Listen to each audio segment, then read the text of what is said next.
go to what has become a white-hot tire fire in the NBA. The People's team, a smoldering inferno right now in La La Land. The Clippers are 0-4 since they acquired James Harden with him in the lineup. Well, actually, they're technically 0-5, but he didn't play in one of the games. So they're 0-4 with Harden in uniform on the court for the People's team. So Harden, after the latest defeat, gave a State of the Union address on the status of the Clippers. Now, if you didn't see this or hear about it, maybe not because there was football going on. You might have been doing some other things. James Harden said the following.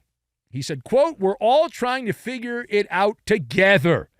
So we all got positive energy, all trying to figure it out. And obviously, it's tough losing games consecutively, but we're all in this thing together. We know the bigger picture," close quote. The money quote there from James Harden. So let us discuss the question. James Harden saying the Clippers know the big picture and they're all in this together.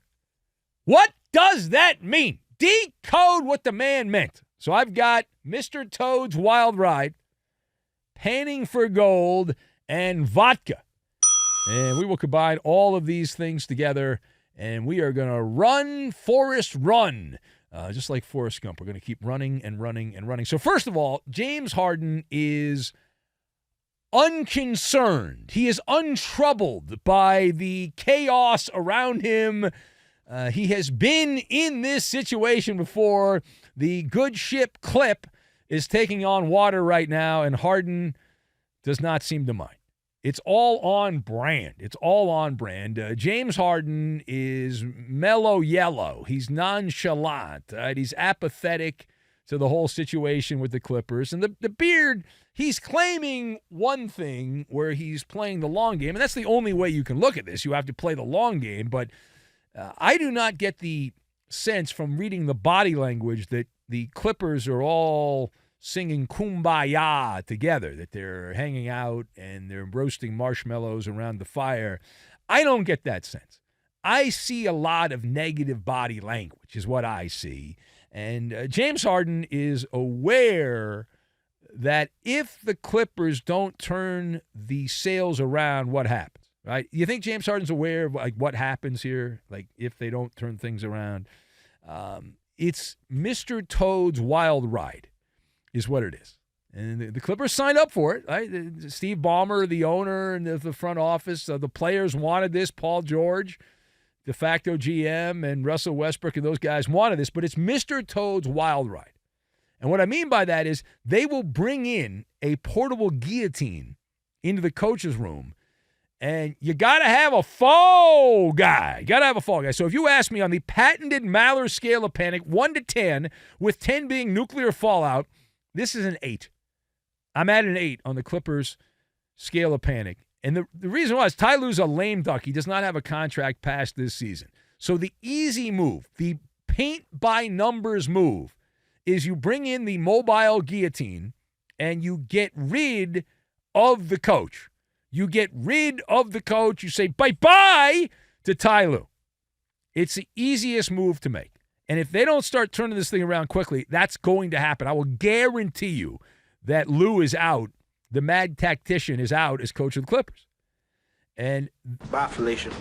You can't fire Harden, although he can leave at the end of the year. And so what's going to happen is you get rid of Ty Lue if this continues, and then you go to James Harden and you say, all right, James, pull out one of your 4 iPhones, and let's find out who you got in your little Rolodex there and who do you want to come in, which toady.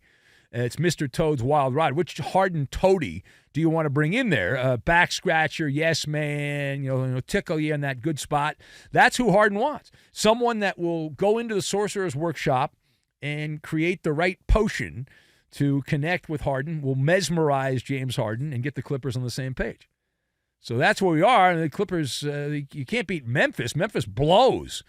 You got the Denver Nuggets upcoming. Good luck on that. Now, secondly, headline, speaking of the People's team, we go to the Wayback Machine. This came up randomly. Former NBA player Lou Williams. Remember Chicken Wing Lou? Yeah, Lou Williams has commented on the bubble. That popped up out of nowhere. Talk about unexpected. Well, Lou Williams was part of the People's team when they were in the Orlando Mickey Mouse operation there in Florida during the pandemic. And during a recent podcast interview, Sweet Lou says that the Clippers did not want to go to the bubble.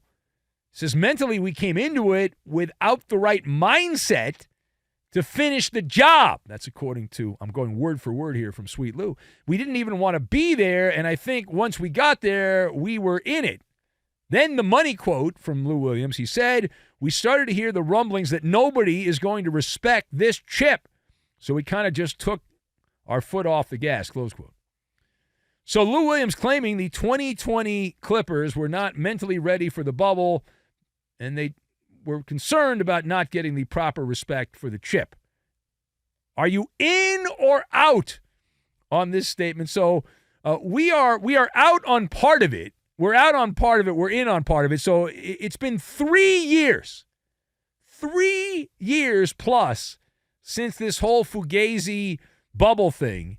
And all of a sudden, on a random day in mid-November, we get this humdinger of a theory from Sweet Lou. That doesn't pass the test. That part of it doesn't pass the test. Nevertheless, I am right there with Lou Williams, and a spot on take, a respected take by Lou Williams. The rest of the rant there, that the bubble chip, as he called it, is not respected. Nobody that knows basketball takes it seriously. Only clowns and fanboys think that is a legitimate championship. Everyone else knows that's a bubble ring. It's bogus and all that. Nobody respects it who has an opinion that matters. And so I'm pleased. The Clippers are going to win a championship, and it'll be a legitimate one. It won't be one of those fugazi ones you get in a box at the supermarket. It'll be a legitimate championship. And the whole thing was a goofy situation. You were panning for gold, right? 2020 fool's gold ring. No fans, resort in Florida, 4 months of rest. The knowledgeable people that know. The ones that know that the Lakers have not, they didn't win that. Nobody won that. They haven't won since Kobe, and he's dead. They haven't won a championship. All right, final thought. Speaking of the Lakers, they've got problems. They got issues. Austin Reaves. Remember him? Oh, yeah, Austin Reaves. This guy, oh, my God. Hillbilly Kobe. The White Mamba. Austin Reaves has been moved to the bench. That happened recently. Cam Reddish replaced him in the starting lineup. Now, Darvin Ham, the reason I'm bringing this up, Darvin Ham said something that blew me away. I guess he's the coach. I mean, who the hell knows who Darvin Ham is? Anyway, Darvin Ham, apparently he's the coach of the Lakers. And he said that this was not a demotion. He says it wasn't a demotion, sending Austin Reaves to the bench. So the question on this one is rather simple. You make the call. Austin Reaves being sent to the Lakers bench, demotion or not a demotion?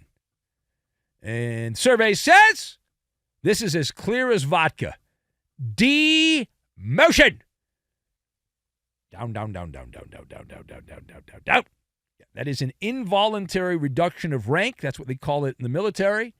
And the reason, because Austin Reaves has gone AWOL. He's playing like the player he was supposed to be. He's living up now to the scouting report. He was never supposed to have an NBA career. And guess what? Right now, in this moment, as I am talking to you, Austin Reaves should not be in the NBA. He should be playing in Europe somewhere, the way he's played. And for the Lakers coach to have the chutzpah to say it's not a demotion. Riddle me this, Batman. Do you think that the Lakers gave Austin Reaves $56 million to be a backup? My Spidey-like senses tell me that was not the case. But he has sucked at a time you cannot suck. First 8 games as a starter this year, Austin Reaves shooting just 41% from the floor, 27.8. That's obscene. 27.8% from downtown. And that's why he is downtown on the bench for the Lakers. That's hot garbage. The question becomes, is this just merely a blip in the radar? Is this merely a speed bump, or is this now the new normal? Inquiring minds would like to know.